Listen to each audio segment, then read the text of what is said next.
Bonjour à tous.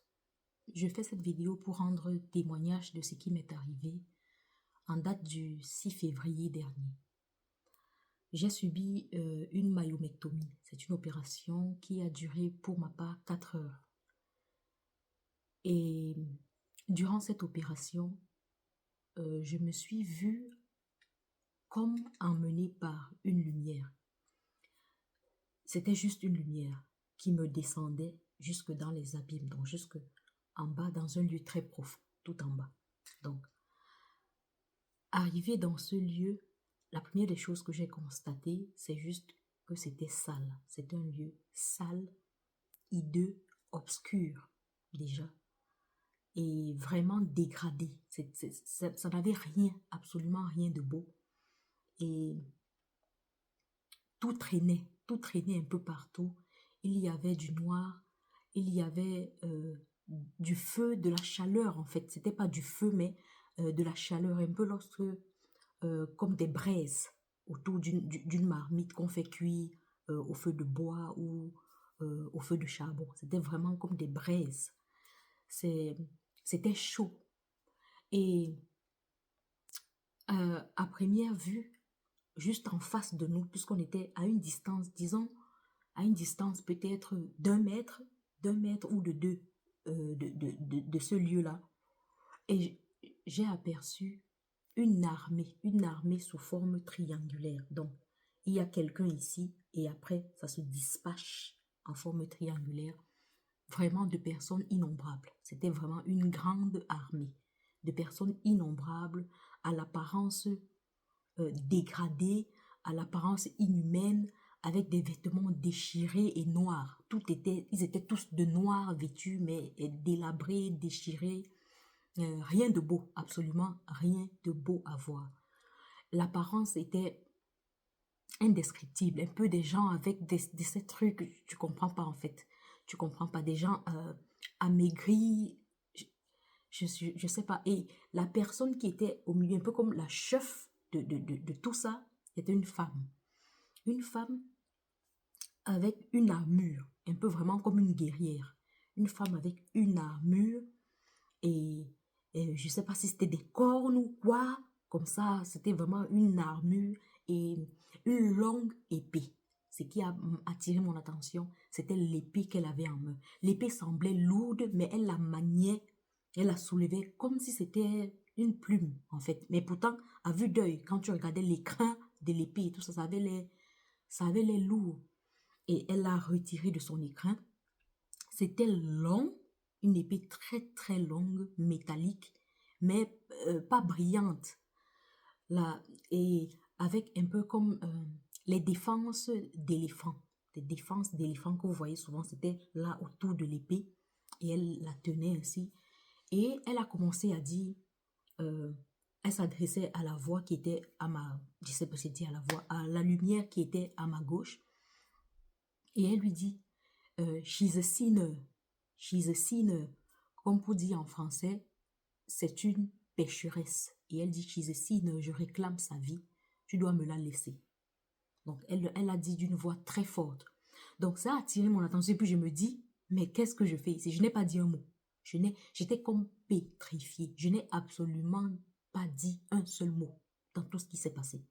Donc, j'essaye maintenant de regarder, mais qui m'a même amené ici, en fait? Qui m'a amené ici? J'essaye de voir la personne à qui on s'adresse et je n'ai rien vu. C'était juste une lumière éclatante, une lumière tellement brillante, et l'éclat, et tu pouvais, il n'y avait aucun visage. Je ne veux pas dire que j'ai vu un visage parce que je tiens à ce que ce témoignage reste tel quel. Je l'ai fait juste après mon réveil en tenue d'hôpital, mais j'ai tenu à refaire une vidéo juste quelques jours plus tard, puisque je suis sortie il y a quelques jours.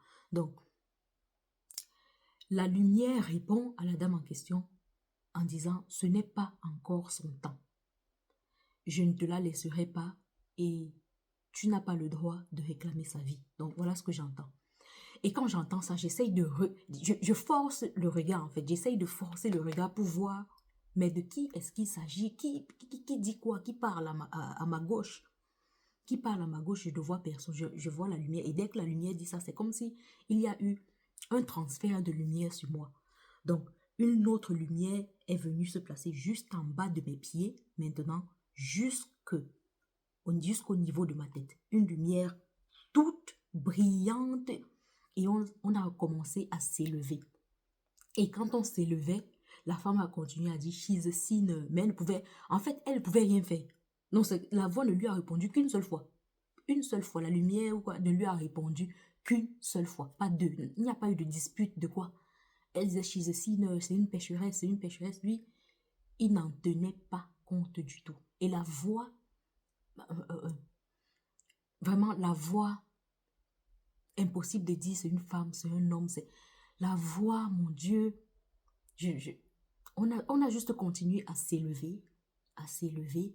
Et pendant qu'on s'élevait pour quitter ce lieu, j'essayais à tout prix de regarder, mais qui est-ce à mes côtés? Mais c'était juste une lumière. C'était juste une lumière. Et quand on a continué de s'élever, moi, j'entends maintenant comme si on est en train de me réveiller.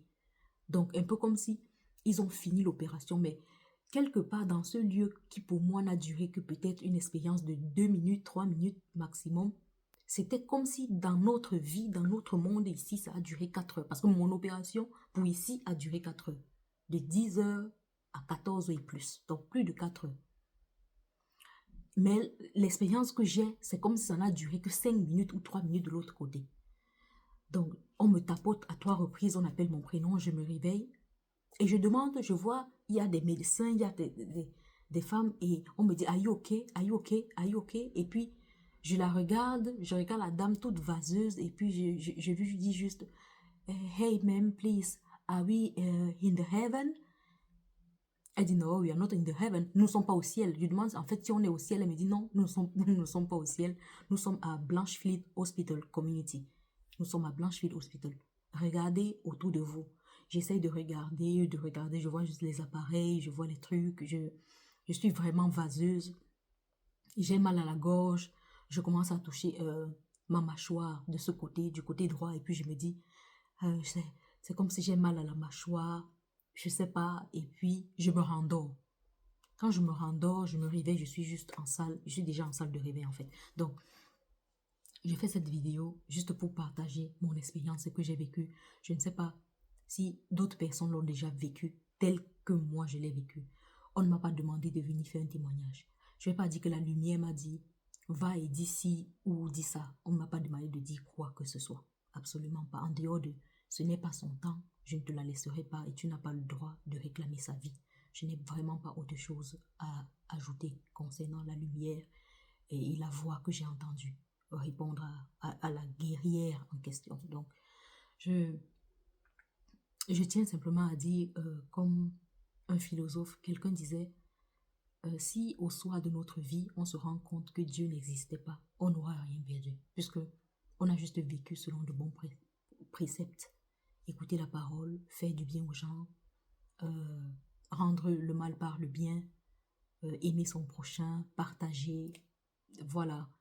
Donc, qu'est-ce qu'on aura fait de mal, en fait? Rien. Si au bout de notre vie, au soir, il n'existe pas, on n'aura rien perdu, en fait.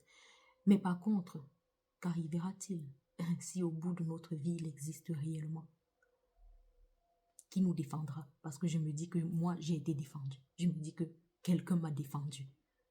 Quelqu'un m'a défendu alors que je n'ai rien dit. Je n'ai absolument pas dit un mot pour me défendre. Mais quelqu'un, une lumière éclatante, m'a défendu. Qui nous défendra si nous n'y croyons pas? J'invite vraiment ceux qui peuvent, ceux qui s'y connaissent plus, ceux qui ont vraiment, n'hésitez pas à partager peut-être avec moi aussi votre expérience ou à me dire ce que vous en pensez ou simplement à rendre grâce. Voilà, que Dieu nous bénisse tous, chacun et chacune.